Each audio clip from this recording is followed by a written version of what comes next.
interpolate or make my own privileged speech today as requested by the Senate President. I reserve my right to make the proper interventions at the time that the Senate President and our other colleagues agree upon. But I just want to make this quick statement. Parang walang nangyari. Yan po ang statement ng ating butihing Senadora Risa Hontiveros. Siguro po para sa inyong mga wala dito. Pero para sa amin na nandito, napakaraming nangyari. Takot na takot po ako na kailangan ko na magpaalam sa mga anak ko. At yung staff ko, 2 pintuan ang pagitan ko sa putukan. Yung staff ko na si Claire, na 20 years na sa akin, nandun siya sa labas. She has a 12-year-old son. Kinuwento niya sa akin late na tumatakbo siya, hindi niya alam kung saan siya pupunta. Kaya para sabihin niyo na walang nangyari. Napakasakit para sa aming lahat na nandito. And as I said, 2 pintuan na nagpo-protect sa akin sa putukan. Pero yung media, yung Senate staff, yung hindi naman makauwi dahil sila ang security, sila ang elevator, women and boys natin, nandoon po sila. So dear colleagues, napakarami nang nangyari. And one more thing, wala ho akong sinisisi. Pero nung pagkatapos ng lahat, pagtingin ko ng group natin, yung dating majority group, walang ni isa sa inyong nangamusta sa amin. Some of you I've known for 20 years, 10 years, and I didn't even hear any of you say, kamusta na kayo dyan? Napakasakit na sa akin. Sobrang sakit.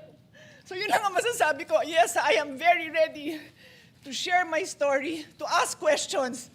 Pero kung wala ho kayo dito, huwag niyong questionin yung mga nangyari sa mga nandito. Dahil nandito kami, kasama ng staff namin, Senate staff. You have your own story, I respect that. But please respect my own story. Thank you, Mr. President. Salamat, Mr. President. I empathize with the experiences and the feelings expressed by the gentlewoman from Taguig and Pateros. May I just repeat what I clearly stated at the context of na parang walang nangyari. I'm talking about ngayon, after those terrible events that caused fear and a lot of other negative emotions and experiences sa ating mga colleagues, sa ating mga Senate staff, sa security unit dito at sa Senate media.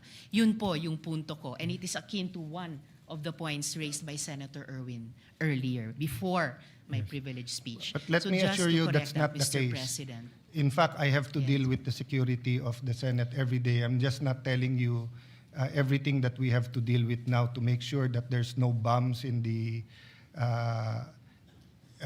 in the area, just like every day except this time, and also making sure that there's no miscommunication between the executive, legislative, judiciary, and the international community. That's precisely why we are waiting for the complete investigation, because there are matters that when are discussed in public will cause more alarm and confusion rather than clarity. But that doesn't mean na parang walang nangyari lang. I think that's the point where there will be strong answers, Senator Risa.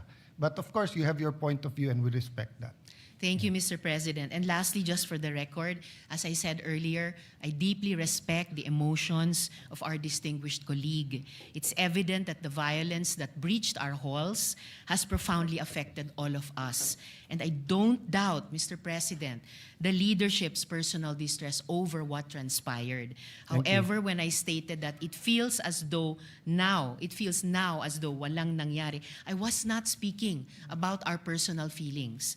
I was speaking about our institutional posture. Thank you for Our that. grief as senators is valid, but our mandate requires action. Salamat po ng marami, Mr. President.